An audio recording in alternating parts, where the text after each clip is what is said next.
Bonjour à tous, bienvenue dans Action, le podcast de Primonial qui vous donne les clés pour mieux comprendre la gestion de patrimoine. Nous accueillons Martin Alix, directeur développement produit chez Primonial Ingénierie et Développement. Bonjour Martin, pourriez-vous nous dire comment mettre du non-coté dans son épargne ? Bonjour.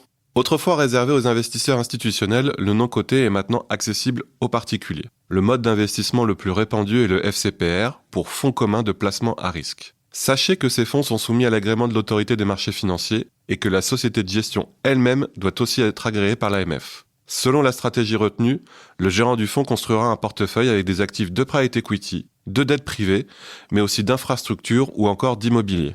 En tant qu'investisseur, vous bénéficiez ainsi de l'expertise du gérant et c'est un élément essentiel pour que votre épargne ait toutes les chances de se valoriser dans le temps. Prenons l'exemple de la dette privée.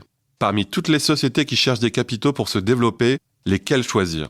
Le gérant, épaulé par une équipe d'experts, saura identifier celles qui présentent la solidité financière et le potentiel de croissance suffisant pour rembourser l'argent prêté. Le gérant du FCPR pourra également se positionner sur un secteur en particulier, par exemple la santé. Ce secteur est soutenu par des tendances de long terme comme le vieillissement de la population et il peut ainsi mieux résister au cycle économique. Et comment investir dans un FCPR ?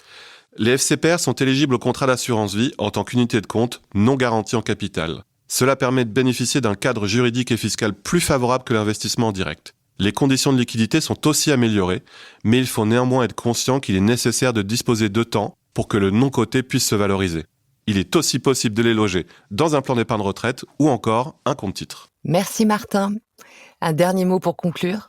Avant de faire un investissement, il est nécessaire de bien comprendre les risques et les contraintes auxquelles on s'expose. Un conseiller en gestion de patrimoine pourra vous dire s'il est pertinent de vous tourner vers ce type d'investissement, quelle part de votre patrimoine y consacrer et enfin sélectionner avec vous les supports qui répondent au mieux à vos objectifs.